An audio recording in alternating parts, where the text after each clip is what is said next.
चुनाव बड़ा अहम है। लोकसभा चुनाव को लेकर जिस तरीके के कयास पिछले लगभग एक साल से हरियाणा के अंदर चल रहे थे, क्योंकि आप बड़े अच्छे से जानते होंगे, ये कयास लगाए जा रहे थे कि हरियाणा में सब कुछ सही नहीं चल रहा है। कहीं ना कहीं किसान एक बड़ा फैक्टर हरियाणा के अंदर था, उसे भांपते हुए, और लगातार ये भी कहा जा रहा था कि जेजेपी जो है लगातार हावी भी होती जा रही थी, बहुत सारे जगह वो प्रेशर भी बनाती थी। तो आपको क्या लगता है कि जो आज बदलाव दिखा, उस बदलाव का कितना असर लोकसभा चुनाव में और उस बदलाव का कितना असर विधानसभा के चुनाव में पड़ सकता है, और क्या वास्तव में जेजेपी को अलग कर देने से भारतीय जनता पार्टी अपने आप को एकदम सिक्योर महसूस करेगी? क्योंकि गठबंधन की राजनीति में वर्तमान में भी जो है अभी भी साथी चाहिए, चाहे वो निर्दलीय हो और चाहे वो जेजेपी जैसे दूसरे दल के लोग हों। शंभू जी।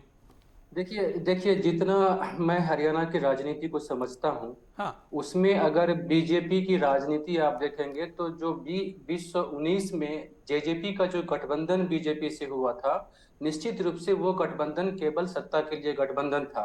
क्योंकि जेजेपी जो इलेक्शन लड़ा था वो बीजेपी के खिलाफ इलेक्शन लड़ा था। और एक बड़ा ही मजेदार तथ्य है हरियाणा के बारे में कि पिछले चुनाव में जो कांग्रेस के वोट बैंक थे और जो जेजेपी के वोट बैंक थे वो करीब करीब एक ही वोट बैंक थे।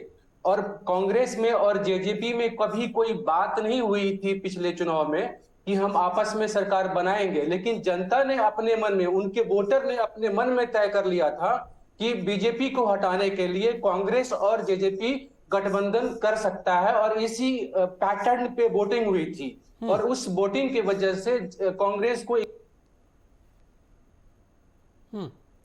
शंभू जी, आपकी आवाज कट गई। शंभू जी, आपका म्यूट हो गया जी।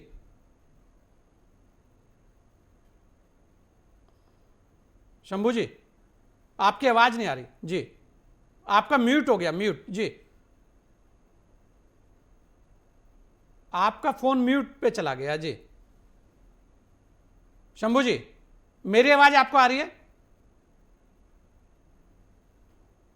मेरे फोन पे कोई फोन था, हाँ, डिस्टर्ब हो रहा था। हाँ बोलिए बोलिए, अब बोलिए आगे। कंटिन्यू करूं? हाँ हाँ बोलिए जी।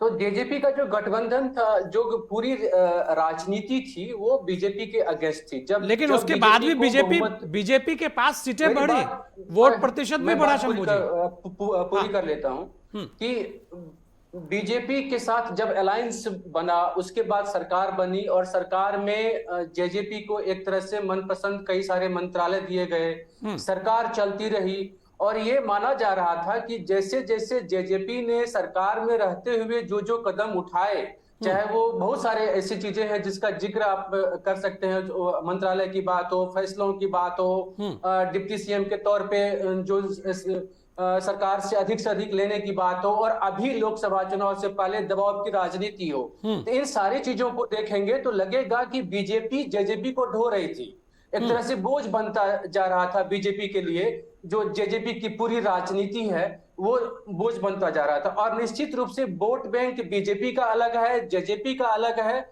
जेजेपी के बीजेपी के साथ रहने से बहुत फायदा, जेजेपी के साथ रहने से बीजेपी को कोई बहुत ज्यादा फायदा होता नहीं दिख रहा।